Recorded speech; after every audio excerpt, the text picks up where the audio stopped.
In this lesson, we're going to talk about box plots. And we're going to cover the 5-number summary, the interquartile range, and how do you analyze box plots. Let's begin with the 5-number summary. A box plot displays a data distribution using 5 key numbers. This is what the box plot looks like. This part here, 25% of the data falls in this range. 25% falls here, or a fourth of the data. 25% falls here, and 25% falls here in this tiny little whisker. So equal numbers are in each part, and we're going to talk more about that later. But the reason why the whisker is longer here is because the data is really spread out. And the reason why this one is short is because 25% of the data falls in this very short range. So there's a lot right in this amount, and then this is really, really spread out because it's the same amount that's in this area is in this area, but their data is spread out. If it was test scores, somebody got a 2 and then somebody got a 12. So that's what made it really, really spread out. Okay, so the 5-number summary is the smallest number, which is the minimum. The median of the lower half, which is this number right here, is the lower quartile.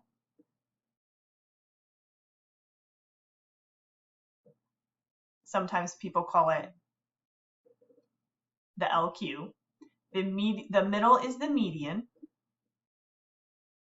The median of the upper half is the upper quartile.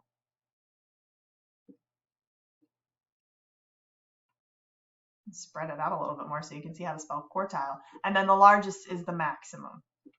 And these are the 5 numbers that you need in order to create the box and whisker plot. So this is the minimum, this is the LQ, this is the median, this is the upper quartile, and then this is the maximum right here. And that's what basically what it's dividing is the median's dividing the data in half, and then the lower quartile, that prefix quart means fourth. This is the lower fourth, and then this is the upper fourth, and then maximum. So just think about dividing the data in 4 equal parts, and you're good to go. One more piece of information before we actually create them is the interquartile range. The IQR is the difference between the 3rd and the 1st quartile. It's the box part. The interquartile range is a measure of variability of the middle 50% of the data.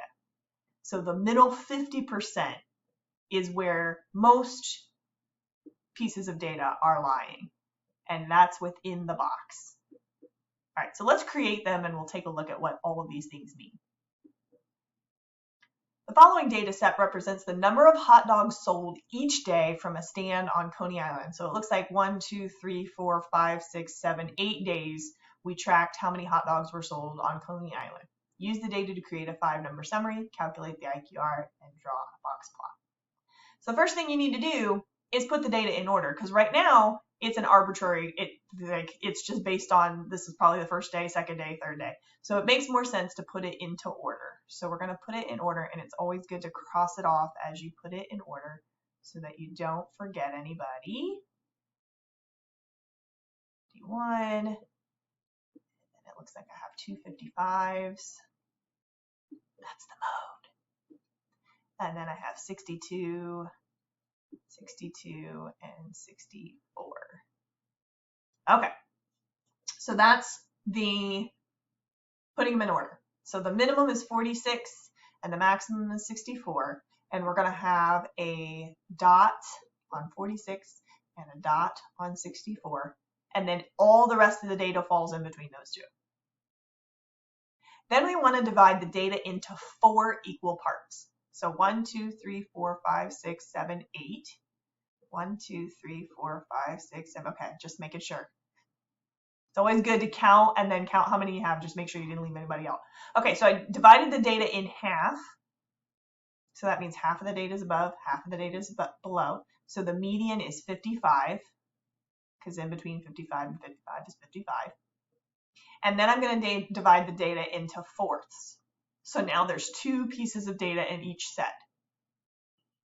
So the median of the upper half is 62, and the median of the lower half is, what's halfway between 50 and 51?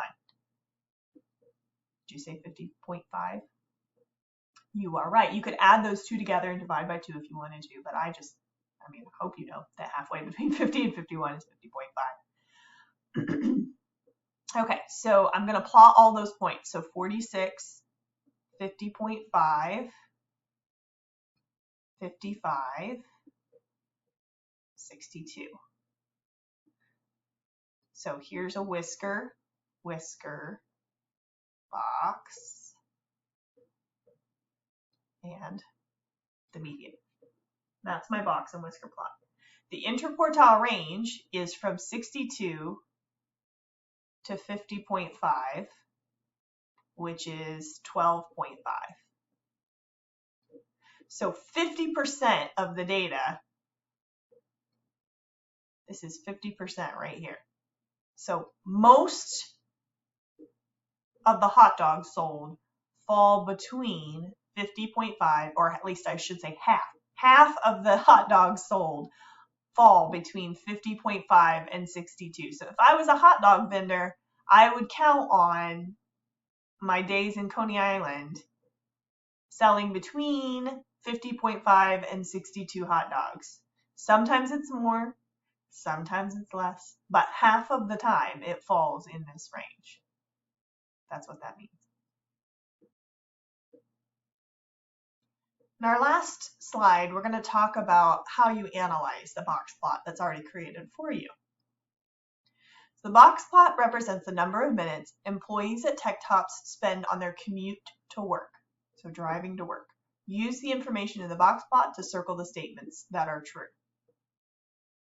It says 1/4 of the employees spend between 11 and 20 minutes. So from 11 to 20 minutes, is it 1/4 of the employees? And you say, well, I don't know how many employees there are, but it doesn't matter. Because remember, this section is 25% of the data, which is 1/4. And this section is 25%, and this section is 25%, and this section is 25%. So this section here does represent 1/4 of the employees. Now, why are they different lengths, even though it's the same number of employees? Because the number of minutes is spread out for that 1/4 of the employees. So this is a true statement. 1/4 of the employees spend between 11 and 29 minutes, which is right here. Well, that's not true. It's 3/4. This is 1/4, 2/4, 3/4 of the employees spend between 11 to 29 minutes commuting to work. Half of the employees spend between 20 and 29 minutes commuting to work. That is true. Half of them do fall in this box. The employee with the longest commute drives for 29 minutes. That's not true. The longest one is actually 32 minutes. There are more employees who drive 11 to 20 minutes than those that drive 26 to 29. So we're looking at, change my color. There are more employees who drive between 11 to 20 than those who drive 26 to 29. Is that true?